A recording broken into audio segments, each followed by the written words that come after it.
Bonjour à toutes et à tous. Récemment, nos agriculteurs ont exprimé leur sentiment d'abandon. Le gouvernement les a entendus.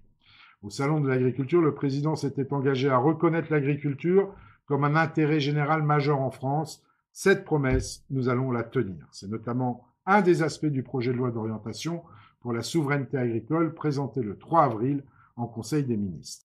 Cette loi ambitionne de relever les défis posés par le changement climatique et le renouvellement des générations en agriculture. Il s'agit de protéger notre souveraineté alimentaire, de garantir un approvisionnement alimentaire sécurisé et accessible à tous. Il s'agit aussi de protéger la souveraineté de nos agriculteurs, de renoncer à toute logique punitive et inefficace pour favoriser le travail avec nos concitoyens en toute transparence. Le gouvernement a établi 67 engagements.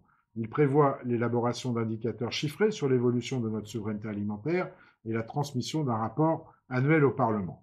Pour simplifier la vie de nos agriculteurs, la stratégie gouvernementale comprend 3 volets. Premièrement, il s'agit de renforcer l'attractivité des métiers agroalimentaires. En effet, dans 10 ans, un tiers des agriculteurs sera en âge de partir à la retraite.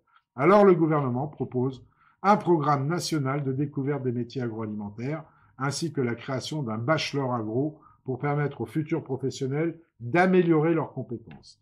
Il propose également la formation de 50 000 professionnels pour assurer le succès de la transition agroécologique. Deuxièmement, le gouvernement souhaite améliorer la politique d'incitation à l'installation des agriculteurs en mettant de nouveaux outils à disposition de nos concitoyens. Par exemple, l'instauration du réseau France Service Agriculture accompagnera chaque personne souhaitant travailler en agriculture.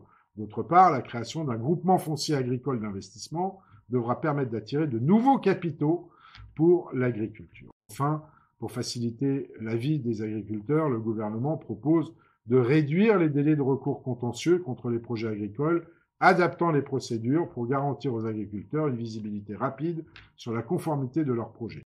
Une autre mesure phare du gouvernement consiste en l'unification du régime applicable aux haies, passant de 14 à une norme. Ensuite, le gouvernement propose d'adapter le régime de répression des atteintes aux droits de l'environnement dans une approche plus juste pour nos agriculteurs. Ce projet de loi sera débattu à l'Assemblée nationale le 13 mai. Je ferai de mon mieux pour protéger les intérêts des Français. À très vite, les amis.